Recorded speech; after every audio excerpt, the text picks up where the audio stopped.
Longevity Lifestyle Designers. This is Govern Your Secrets of Longevity.com.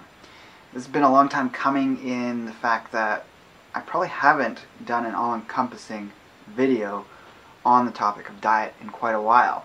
I also get the question of what I eat very frequently, and while I'm not directly going to say this is what I've eaten today or this is what I ate every day over the past 7 days, that's just kind of silly to put out because everyone's diet should always be changing and there should be variety. And it seems pretty redundant for me to give you a snapshot of what I eat in any one specific day.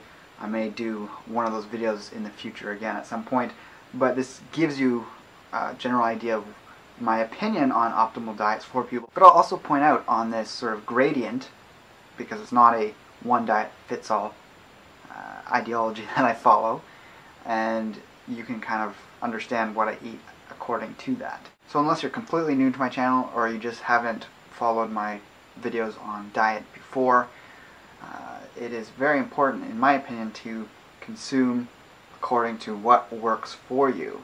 And this isn't just to say go eat what tastes best to you or what gives you a temporary surge of productivity or feeling great effect.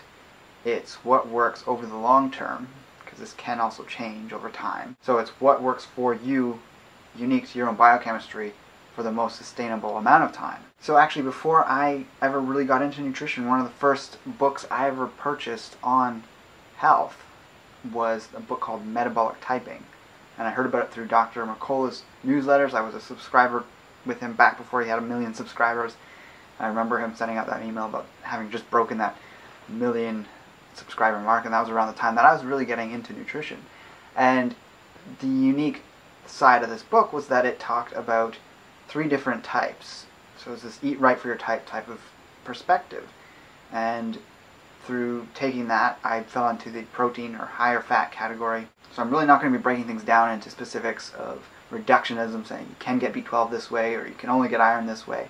I've covered stuff like that in past videos. I'll actually link below this video to my playlist on animal foods and diet, and you can kind of go back through those videos and kind of see my chronicled development of understanding. And I also give references once I'm eating meat again in that playlist of why I think people should have some amount of animal foods in their diet no matter where they fall on the spectrum. So I'm talking about the spectrum, and I'm just going to hold up this board here and explain it. I've used this board before, so I think it'll be quite visible. And on this side, I've got the extreme of fruitarian, and then on the other side here, I have just Inuit diet. So that just kind of presupposes that it's almost entirely meat and fat, animal fat. And then all through at the middle is just showing the gradient of possibilities. So with macronutrients, it's hard to really grasp and describe how fat, carbohydrates, and protein can be divided up differently, because most people think in terms of carbohydrates or protein, but it really should be carbohydrates versus fat, and protein can either be in a higher quantity or not, anywhere along the scale. So you can be very high carbohydrate but have very lean meat added to your diet, and you still might not be getting much fat. You could be in ketosis and just have some carbohydrate but eating less protein than someone might be on the opposite end of the spectrum. So when it comes to protein, I think there's a range of low to medium amounts of protein. I'm not for a high protein diet. And as you get closer to the side of things which does consume more animal foods, you want to lean heavily towards fat dominant animal foods, because that is giving you the fat soluble nutrients and the things you need for your unique body type. If you're needing that for biological reasons, which has its basis in the function of the glands, you're needing the fats and the fat nutrients there, not high amount of protein, which you're just going to be excreting anyways or turning into carbohydrates, which is a very taxing process on the body to convert protein to fuel and sugars. So you can also see here I have sustainable long-term with this overarching bracket. So having looked at diets for a long time, I definitely feel that it is these sort of places in the middle which have a bit of everything, they're not too extreme, that has the most long-term sustainability. And that's quite an intuitive thing I think most people can recognize. The extremes of Atkins, even going completely just meat-based and being in ketosis. And same goes with fruitarianism and the Dean Ornish or Dr. McDougall diets. They're very extreme and I'd say they have their therapeutic application for some types of people, specifically those who would tend to function better towards this side of the spectrum, but perhaps they've been eating a very junk food based diet, which might have been very high in vegetable oils and all sorts of crap, and maybe even too high in protein. So going to an extreme like that can be very stabilizing to their system. But the same could be said with the other side, because it's been shown both through studies and people's experience that that has its application as well in certain cases. So I think people who try to stay on any of those two extremes in the long run do clearly run into problems, and we see that with their mental health and their mannerisms and the way they express themselves, and also the extreme views they start to take on about their diet. It's almost like they start to take on that view to reinforce it upon themselves, to make themselves adhere to that way of doing things. And I think that's a clear indication that there's deficiencies occurring, and they've turned quite orthorexic, to be quite frank about that. So again, we're just going to talk about some of the diets through the middle, just to show here that they can be done quite healthfully in a sustainable way, and there's examples of long-lived cultures and things having eaten this way. So on this end, we have Okinawa and Hunza. You'd also have the Costa Rican long-lived people on the Nicoya Peninsula would fall around that area. They have a high amount of fruit and or starches in their diet, which makes it closer to this edge, but they always have a little bit of meat. They always have sometimes even dairy or eggs mixed in there, and of course plenty of other plant foods and maybe even root vegetables. So very carbohydrate dominant, but they're not so extreme that they fall onto that side of the spectrum. Then in here I have Ikaria, which is in the blue zones from National Geographic's perspective and their coverage. A little bit more meat, they consume goat milk and things like that. TCM, Ayurveda, their basic premise for diet would fall into that category, although they can definitely move to either side as well because they have a very flexible diet system, but I wouldn't say it's as flexible as some of the work of people like Dr. Abravanel, which was a book I got later on in my search for understanding diet to a greater degree. Then right in the middle I have French or Sardinian based diets. There's the French paradox. They consume quite a lot of carbohydrates from bread, but they also consume a lot of butter and fat, animal fat, and all these things that really made people question back during the anti-fat craze why they were so healthy. Well, if they had looked at Sardinia, they would have seen the same thing. Very high in animal protein and fat from daily consumption of chicken and beef and things like that, but also they would consume a cheese that was quite wretched. It would actually have maggots in it, and that was a delicacy. But like any European culture, they have their bread and things that they enjoy as well. Then getting more towards the protein and animal food diet side of things, Westonite Price Foundation is right there, and so is the average indigenous diet. So that is a very broad sweeping statement. The indigenous diets would be almost as varied as this whole graph, but from studies we know the average would fall right around this category, and it was right in line with Weston A. Price's research and what he concluded about diet.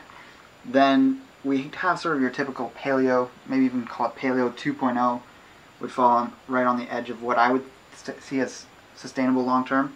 Also, Ramiel Nagel, I've talked about his work in the past with curing tooth decay. You definitely want to be headed towards this end of the spectrum if you have tooth problems or even any kind of bone problems.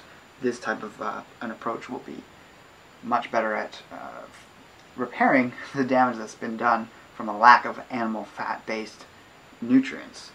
Then of course we have Atkins. I think Zone Diet would fall in there too, but that's getting pretty superfluous with trying to name every single diet under the sun. This is just to give you the range so you can understand things. And like I said, Atkins, that is quite extreme. I don't think it's sustainable in the long term, and even Inuit is even more extreme. So we have a lot of real-world examples through this area which I deem sustainable in the long term.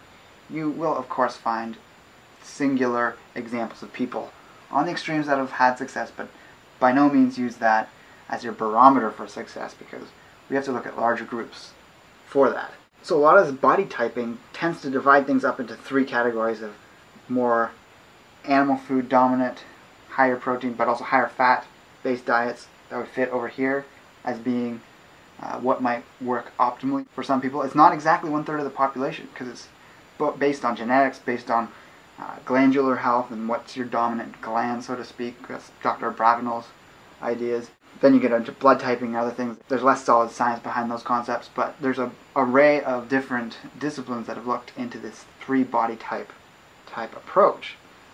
So there's that. Then on the other extreme, you have another type which is needing more carbohydrates, needing less animal foods, and they just simply function better that way. You could even be vegetarian.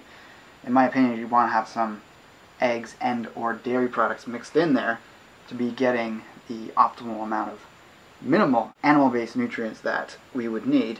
And then of course you have the middle ground as well, which is quite balanced. Balanced in the sense of overall macronutrients, not balanced as being the most healthy, because there's going to be people who that is their most balanced state when they're eating from there, or there's going to be people that feel best doing that. And we know there's long-lived people all along this median. People will say, oh, there's less long-lived people over here, but we don't have long-lived examples because a lot of the longest-lived people weren't indigenous, because there wasn't data collected at the time that indigenous people who were eating those things were collected. And we do have individual examples of long life through even up to the Inuit. But what we do know is they had much better health, they had better bone structure, they had better fertility, and all these things. And it existed throughout all types of diet.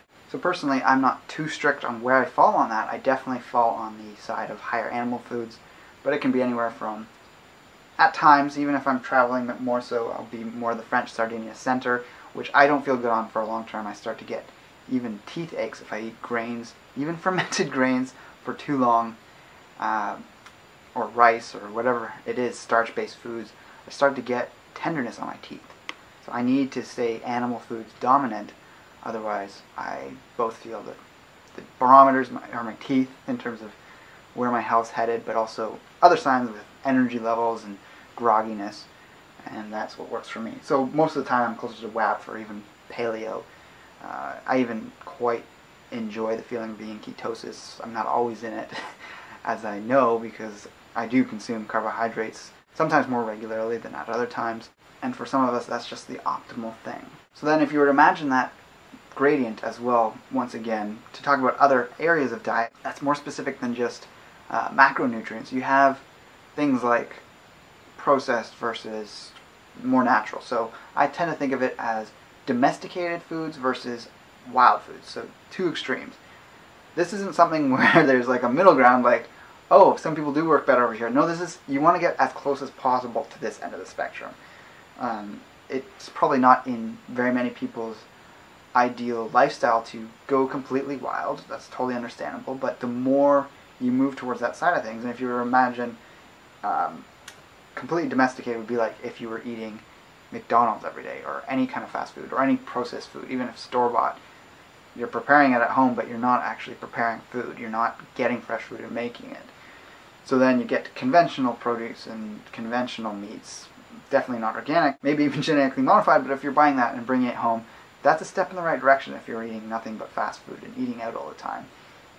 Then of course you want to get to unsprayed, ungenetically modified foods, eventually certified organic. You want to keep pushing that towards wild and getting then local foods. There's definitely room for foods that are from abroad. Trade existed for many thousands of years. It's good to get some variety in your diet, even if it's from beyond your locale. And there's something to be said for unique nutrients that exist in certain areas of the world that you need to get those things from. Like if you're very inland and you need iodine, you can get sea vegetables that have been imported in. That's not a crime by any stretch of the imagination. Then you get further and further down the line to eating more wild foods. Less domesticated foods even would be to the side of organic or even local. Because if you're eating, darker, more bitter lettuce, that's a better step than eating organic iceberg, or even certain types of organic romaine are still heavily domesticated. And you get closer and closer to wild foods, which have much more nutrient density to them. They have unique compounds that we get bred out through the domestication process, and they have far more life force to them, and in general are healthier for you overall. And you definitely have to be more careful with rotating the plant foods, at least, because you don't want to be consuming dandelions every day for 3 years on end. You want to have a rotation of greens, a rotation of other plant foods. With meat, if it's wild, that's less important, although it's always good to rotate and get new foods in.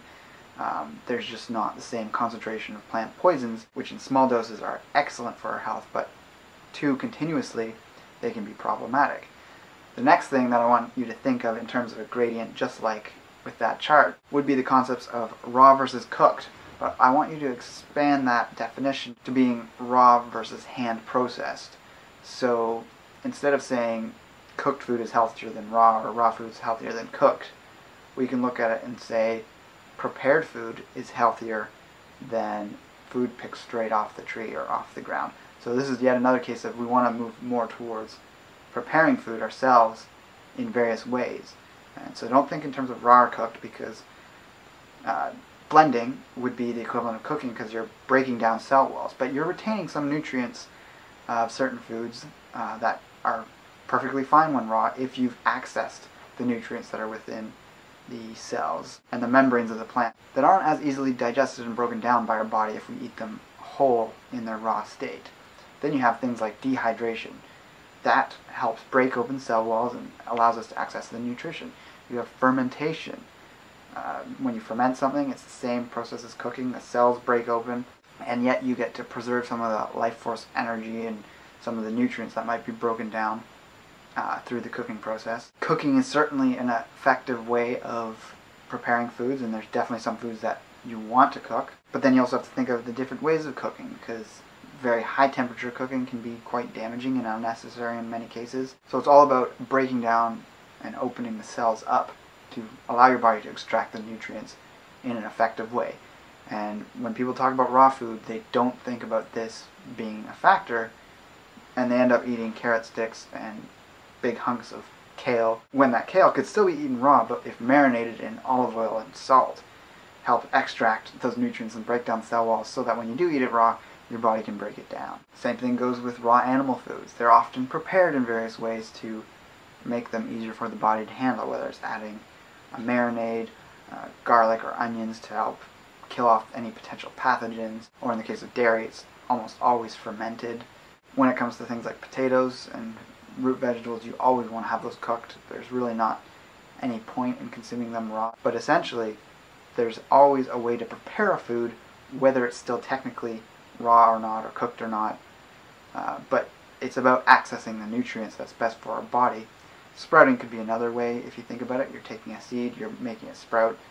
Whatever's left behind of the seed is much more absorbable after that, but also the green that sprouts out of it has extremely thin cell walls that our body actually has a good time and easy time breaking down with our stomach acid. So if you are eating more carbohydrates, you obviously want fruits to be very ripe. It's really the only food we should be eating with no processing whatsoever is ripe fruits, because they're ripe and we can eat them as is.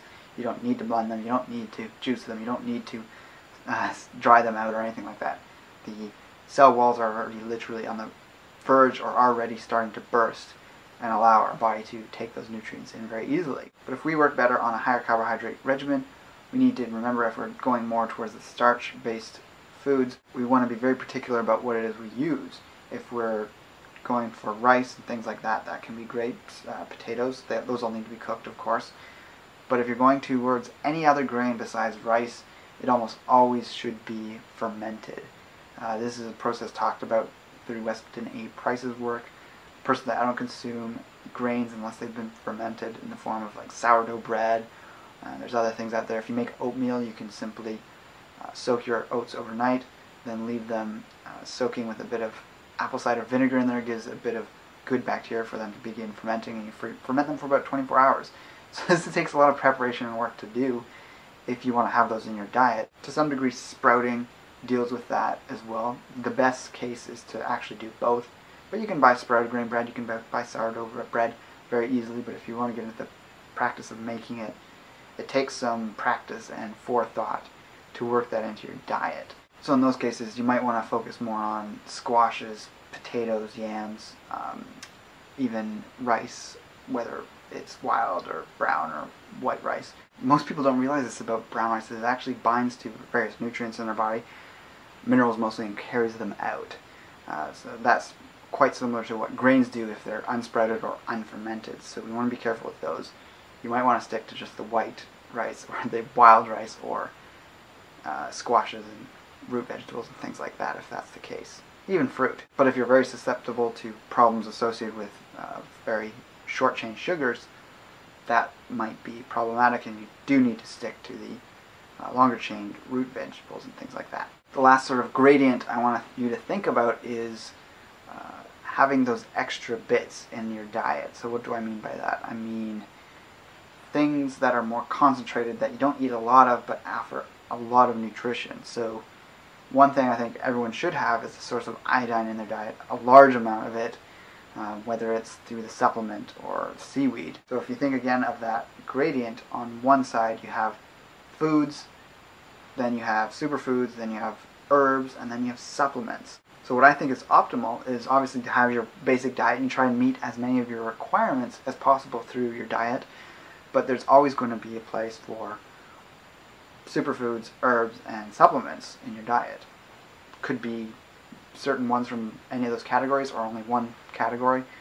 This really has to be partly an intuitive approach, but also you want to back it up with testing and really understand what it is you're getting, whether it's SpectraCell analysis or conventional tests through your doctor or hair mineral analysis. There's lots of ways to understand what you're deficient in, and you need to meet those needs either through diet, through conventional foods, but it's also very easy to add in, iodine either from liquid or from kelp, or taking certain herbs that are rich in specific nutrients. Also taking certain supplements as long as they are healthy for you, because there actually are a lot of supplements that aren't ideal for most people. They're made from petrochemicals, they're made from inorganic minerals that we don't absorb. So you want to tend towards whole food based vitamins and supplements if you're actually taking literally a capsule in that sense, or you want to stick to herbs or even superfoods. You can meet pretty much everything just by sticking to foods and superfoods, but for the odd person they do need some other things. Like, it's much easier to take vitamin D, a couple extra of those a day, than trying to tally out how much vitamin D you're getting from your free-range eggs and rendered grass-fed pork lard that has quite a bit of vitamin D in it, but you might not be getting enough, so you need to take that extra pill, and you can just take a couple, or buy a tanning bed, or do any of these things that help you get that nutrient should you be deficient in it because of the region where you live. Of course, there's also many health benefits to unique nutrients not found in conventional foods, whether it's things in herbs, whether it's these unique supplements coming out that actually make longer life available to many people through TA65. I believe the company's called Sierra Sciences. There's going to be similar products to that even that are or will be coming out that help repair things like telomeres, but there's also resveratrol, which helps preserve telomeres, and there's all these interesting and unique things coming out that you're not going to get from conventional foods, let alone herbs in most cases. So that really wraps up my take on diet and nutrition. This is very conventional. You have to find your own way of how you fit into that. There's no one size fits all. There's no one single thing everyone must take, even when it comes to herbs and superfoods. And to do that, you can always look into some of the resources I talked about. You can look back at some of my videos. You can always set up a consultation with me if you want to sort of bounce ideas off me, or we can talk about your diet in more depth. And like I said, there's applications for anything on that broad spectrum. There's definitely people that need to go to an extreme to offset some problems they've been having. But generally, it's not going to be that sustainable when it comes up to a decade or longer in terms of the time frame. So please just bear that in mind. If you're the one person that defies that, you're not really proving a point if you try and say that you defy that. We're talking about 98% of people here in the world. They fall within that slightly smaller spectrum, and they work best somewhere along that line. And always move towards more organic, more unprocessed, more wild foods, and you're going to see how easy it is to stay healthy.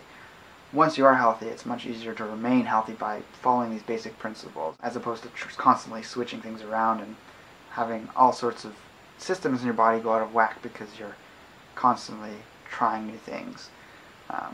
There's something to be said with consistent, long-term practice and application of a concept to see if it works in your life, and then adjust accordingly and make small adjustments. Don't go going to radical extremes unless you really know that that needs to happen because you've been stuck in a rut and stuck in a problematic lifestyle, then extremes can be of benefit, but for the most part, most of us do better with gradual change, and we can be more in tune with the signals our body gives us about what is optimal. But then we can also use the information from scientific testing to know what we might be lacking in.